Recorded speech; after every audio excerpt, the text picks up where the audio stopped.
Welcome to Some Joyful Noises, a music podcast with no rhyme, no rhythm, and no reason.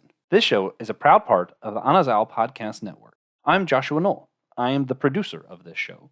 I say producer and not host because this show has no host. It has no schedule, and it has no format. If you would like to lead one of the conversations and create your own episode of Some Joyful Noises, you can do so. Listen to the end of this show to hear more about how you too can help us make some joyful noises. Hey guys, producer Joshua here. For a fun bonus, we're giving you this episode of the Whole Church Podcast's patron feed for free. We're throwing this up on the Some Joyful Noises podcast as a sample of what you can get as a patron on the Whole Church Podcast. Part of why we're doing this is because this kind of mini episode that we did with Dr. Beck after our full episode of the Whole Church Podcast, promoting his book, The Dark Night of the Soul, was just really deep, and we got some really good stuff in here, so I didn't want anyone to miss out. So we're releasing this for free, and if you want more content like this, again, please consider becoming a patron of the Whole Church Podcast. Thank you, and we hope you enjoy this conversation with Dr. Peter Beck.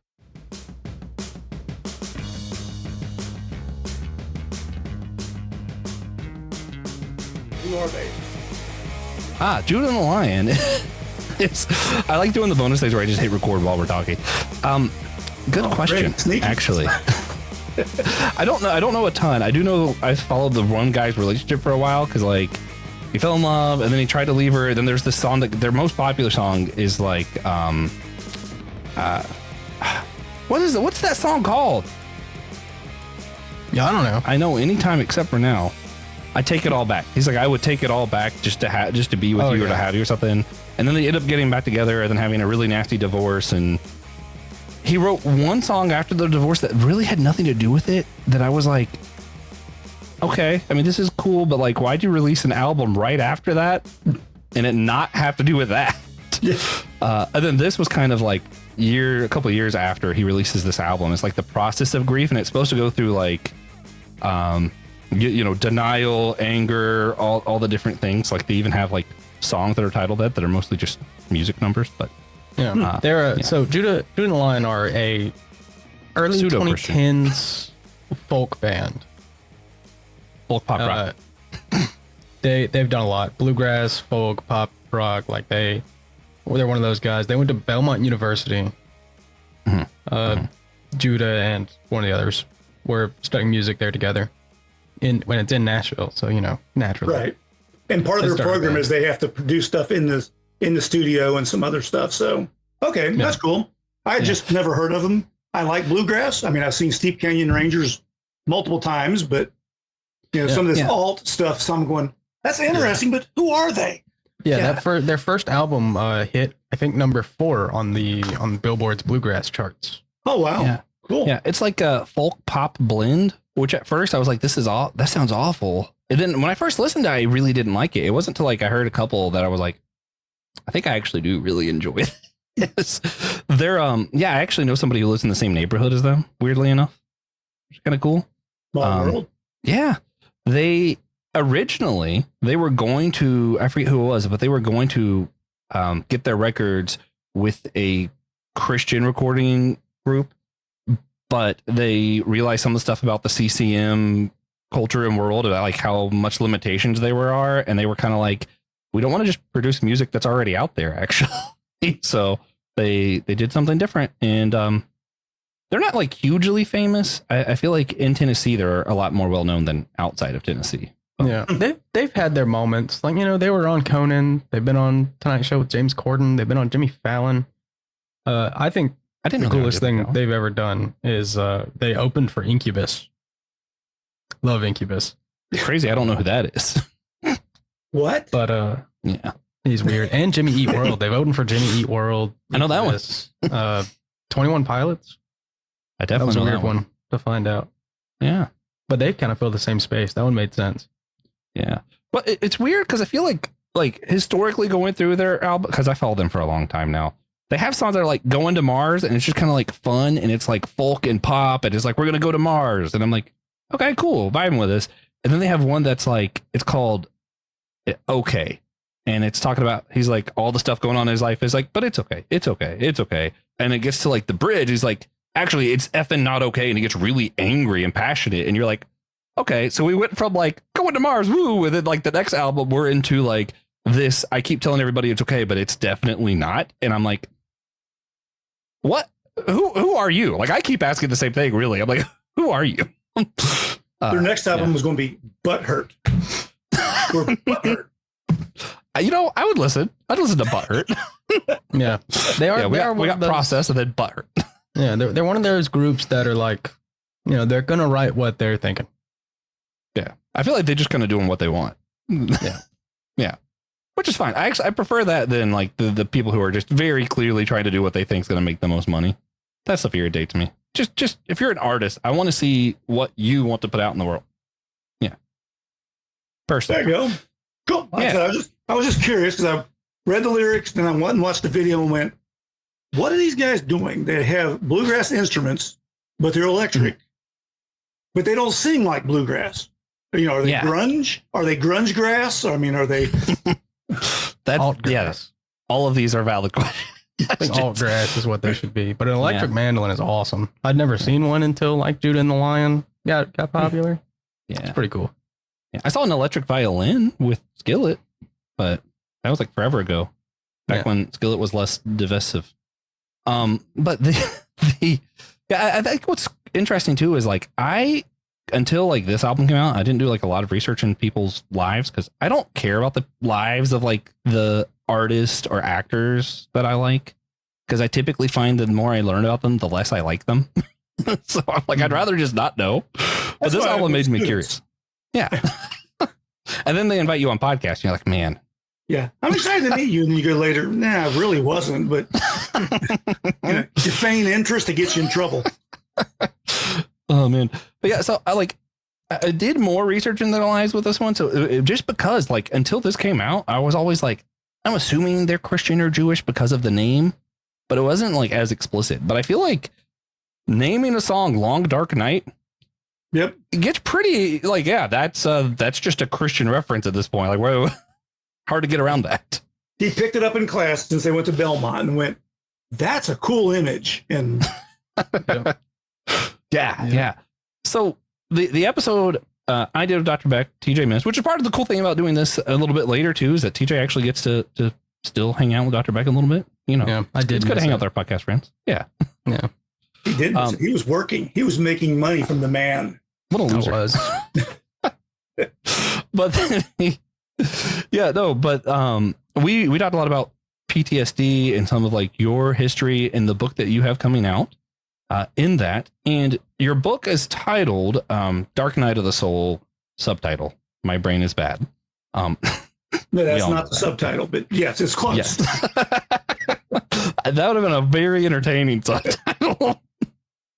But anyway, so because the title was similar, it made me think of the song. And then listening afterwards, after having already asked you like, hey, what if we talked about this song as a bonus? I'm like, man, this is actually like probably terrible for PTSD because they're like lean into the pain. And I'm like, maybe not. I'm not sure actually. Yeah. So what was your first reactions to it? I'm going to play a little bit of it, but I kind of want to just hear. Well, yeah, I went into it thinking they must be Christian. They must know John of the Cross. And it's somebody, you know, trying to encourage other people. And then as I'm reading it, is this song encouraging or is this just song painfully honest? And maybe there's something in both. I read some of the reviews on YouTube and a lot of the folks, their response was, I know exactly what he's talking about. You know, whether it's the lover who's left them or whatever, but that angst, that pain that kind of comes from this idea of I'm in the dark and I'm alone here. How do I get through it? At the end, second read, and going, it's kind of really dark song, isn't it? You know, yeah. You know, the escape is 6 feet down. You go, oh, yeah. I thought it was really interesting so I listened to the album sequentially, like all the way through, because I love them. And I always do that for artists, because sometimes artists put songs in order for a reason. Yeah. Judah Lyon's particularly good at doing that, actually. So it's really, the songs are going through this whole stage of like when he was in denial, when he was really angry. Like there are some really angry songs in this album. And it's funny. I did a podcast about the album as a whole on Some Joyful Noises. And I remember kind of comparing some of it to like Taylor Swift breakup songs, because like Taylor Swift, it's always like a little petty, but it's kind of fun. And you're like, yeah, screw my ex, right? And it's just very surface level. This one gets to the like, here's the anger part. Here's when I felt petty. Here's when I was just straight up depressed. And this song comes near the end. So what's interesting is you still kind of see where the guy is definitely depressed, but he talks about, that's how I find the way out. That's how I find light. Yep. It wasn't till I was defeated, till I died to myself. And I'm like, this is just like Christianity without using the word Jesus verbatim. Like it was like you just did everything you could not to use specifically the word Jesus. Everything else is, this is just Christianity. Yeah, it feels like, and I'm assuming it's the case, especially as you just summarized the song, it feels like they've read the original poem all the way through and realize that Long Dark Night is taking you somewhere better. And, in his case, it's relational. It's the, woe's me, angst-ridden, what do I do? And the answer is kind of at the end, look forward to tomorrow. And, the fact that it's so dark now, tomorrow's going to be all the brighter. So it is an interesting, especially now that you put it in the context of the rest of the album, it's an interesting thing they've done. Yeah. Well, I'm going to play a little bit and then it's some final thoughts in here. How terrible you think this might be for PTSD, or like good, or like, hey, we just shouldn't relate these two things at all, or what? But first, I am going to play a little bit of the song because it just feels like we should play part of what we're talking about, I think. Whoa, it's the long dark night of the soul, where you find the light. Whoa, it's 6 feet deep where you gotta go to come alive. Seems we're finding strength in the weakness. Tell the truth, what follows is freedom. Go to the hurt, then you'll find some healing. Yeah, I don't want to play the whole song, but yeah, it's strength in the weakness. Light comes at the end of death, dying to yourself, I would think. I don't think it literally means dying.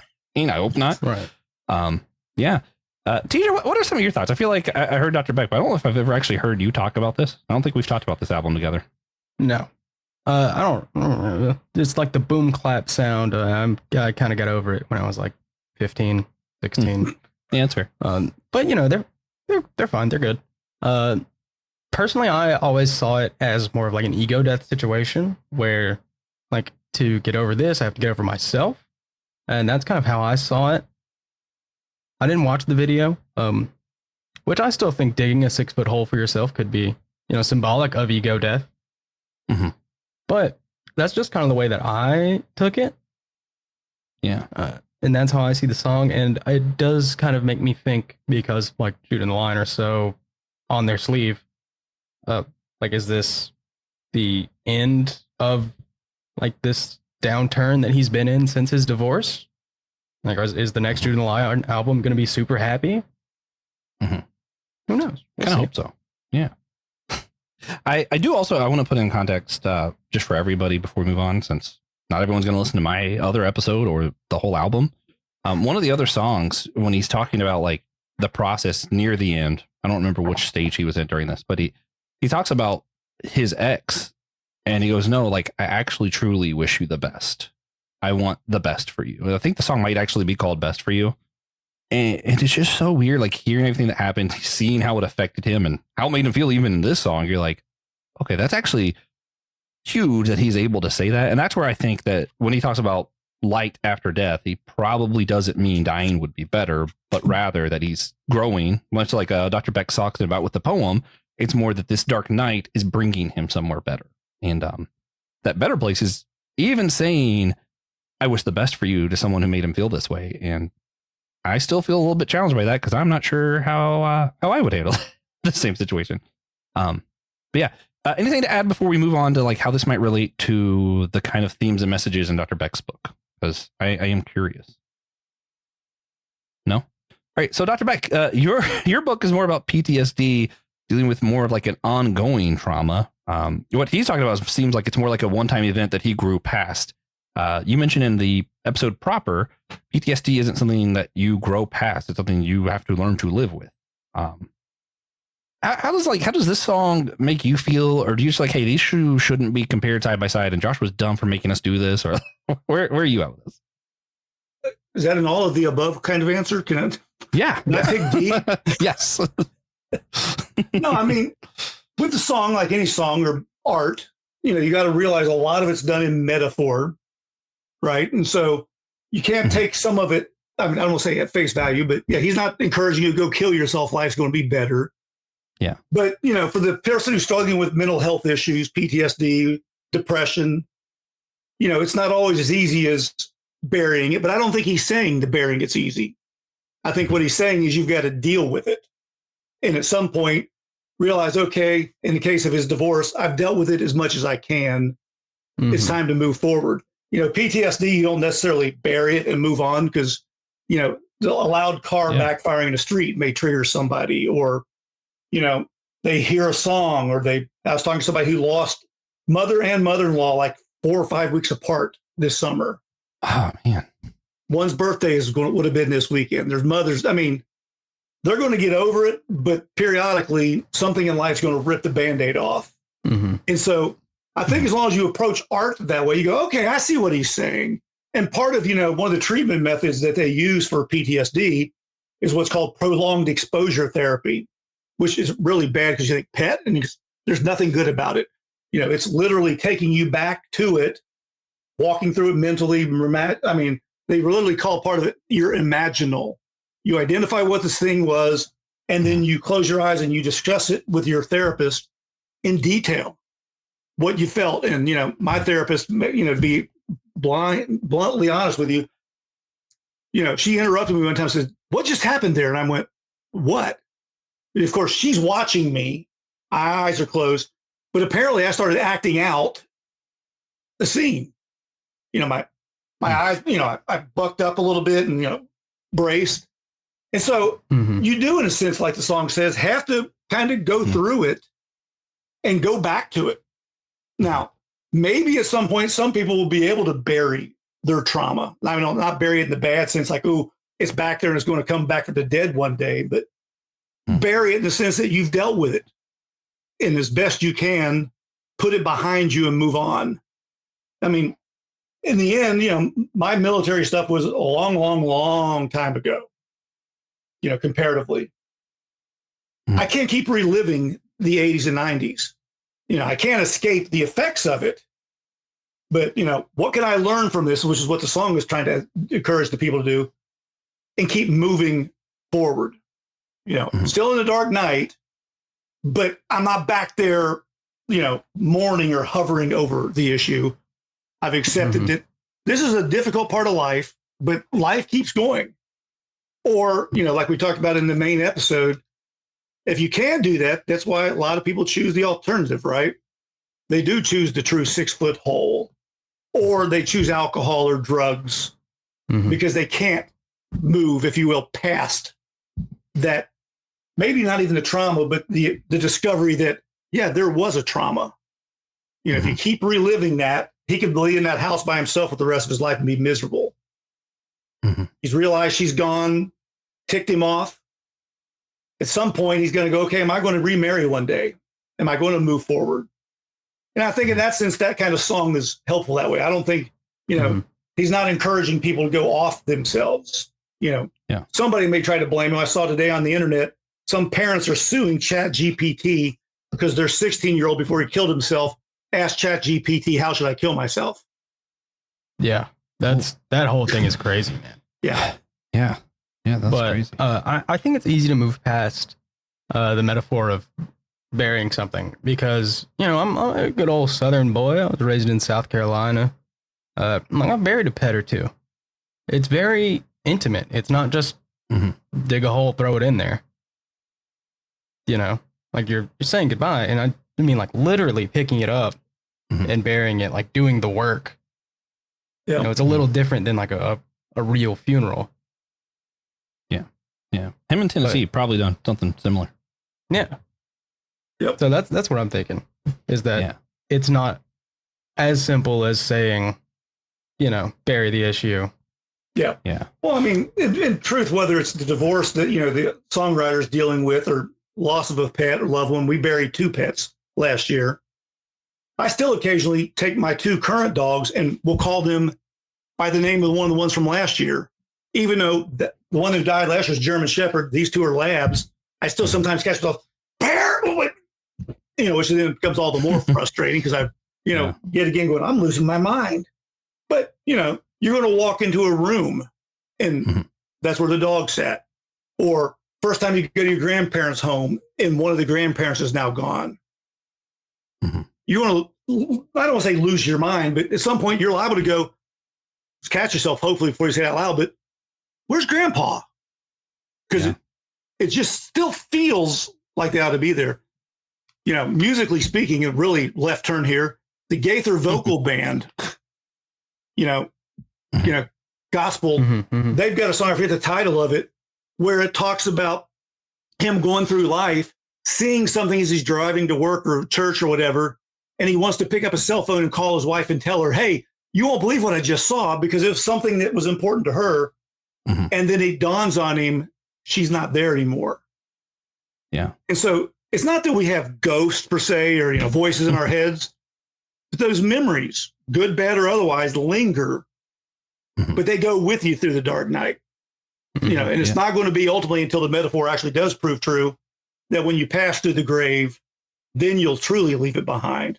So that's kind of the double-edged sword of this song. It's, I'm dealing with grief of my divorce. I'm just metaphorically saying you got to bury it and move on. But reality is, until this life is over, it's always going to be there somewhere in the background. Right. And so that's why mental health is so important. Yeah. And I, you know, I feel like that kind of experience is what makes life worth living, is that, you know, those memories, those pieces of others are now pieces of you. You're a mosaic of all the people you've ever met, you know, that kind of thing. And I really hate that in like these specific examples, that it is probably what WandaVision will be, you know, remembered the most for is, well, what is grief but love persisting? Yeah. Good line, though. Great line. Yeah. I don't know. For me, it is weird. Have this album came out the time that it did was like right before there was a shooting at my house that I mentioned in the regular episode, right? Because it was funny when I first listened to it. I say funny. I'm thinking back to my car accident, and for me, I kind of relate everything to Doctor Who in some way or another. So in like 2016, I had that terrible car accident, and for a while, I was so upset because like I can't think the same as I used to. My body's not the same as it used to be, and I think what it did to me, that's all I thought about. Like it was defining who I was. And I was able to put that part behind me. I kind of died to that version of myself that was only defined by the accident. I feel like I'm a different person than I was then. And yet, sometimes when I'm at a 3-way stop that looks kind of similar to what happened, I get a little shaken up. You know, it's not like it didn't happen to me. It's just, it doesn't define me anymore. So I feel like that's a lot of what he's talking about. And then even like what Dr. Beck was talking about, like with like loved ones. I always sent pictures to my grandmother of like my garden and stuff. Cause like I always like do stuff to help with the pollinators and butterflies and bees. And I always would send my granny pictures. And I still like, I have a little bumblebee right now. This was almost my God moment today, TJ. That was injured on my porch and I'm trying to nurse it back to health. And I keep wanting to just send pictures to my granny. Like every now and then I'm like, oh, look, it crawled to the other side of the thing. Granny's going to love it. Oh. And you know, it just is what it is. Yep. Yeah, we almost were in. Word. Yeah, we were almost in a situation like that together. Josh was driving me to school one day. Yeah, I almost killed us once. Yeah, forgot about that. Once, just once, not just once. Just once that we're aware of. Yeah, once we knew about. Yeah. All right, this has gone on a little bit longer than most of our Patreon segments. I might put this like a free on the feed, like as a bonus. We'll see. Do we have anything else we want to add before we say ta-da, farewell? If you aren't a fan of like the boom clap, like folksy, like alt pop. But you are a fan of like John Bellion, Casey Musgraves. There is still something for you there with Jude and the Lion. They have done songs with those too.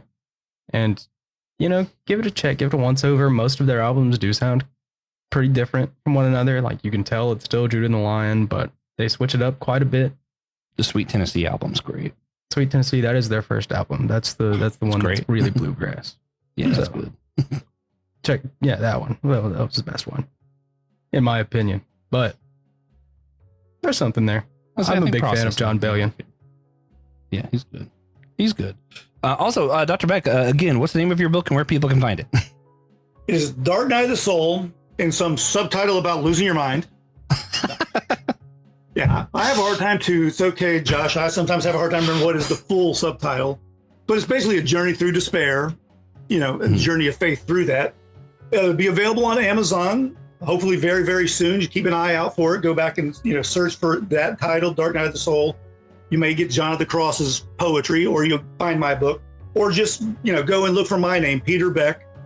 I've participated in a number of books, but the only two have my name on them. This one when it comes out, and then one I've written on prayer, the voice of faith. Why do we pray, and what does that bring about? So I encourage you to buy it. It'll be out definitely by Veterans Day at the absolute latest. That was my deadline for the publisher. Buy it for a veteran, buy it for somebody who's struggling. I'm not looking to get rich. I'm not looking to get famous. As I said in the longer podcast, I'm doing all this just to help other people. And so if we can get into the hands of somebody who's hurting, maybe some good will come from it. Yeah. My general rule of thumb, if you remember the title and the author's name, you don't really need the subtitle to look it up. Yeah. You just use those two things. It's usually shorter, less typing. I'm lazy, as my professor knows. All right, guys. Hey, guys, thank you so much for supporting us on Patreon or wherever you're listening to this. You're supporting by listening, and we appreciate it. So you guys rock. Dr. Beck, thank you again for your time. You're amazing. TJ, thank you again for your time. You're amazing for doing your own show. Yeah. All right, guys, we hope you tune in again whenever the next time we do a podcast is.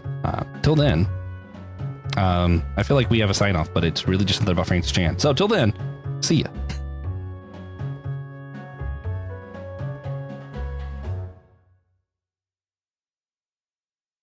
We hope you enjoyed this episode of Some Joyful Noises, a proud member of the Anazal Podcast Network. Listen to other Anazal podcasts with the link that's down in the description of this episode. If you have ideas for this show, or would like to lead one of these episodes and create your own episode of Some Joyful Noises, then you can do so by letting us know through email at anazalministriespodcast@gmail.com, or by joining our Facebook group, Some Joyful Noises, or you can also join our Discord. Links for all of those are in the description of this episode down below. Thank you for listening.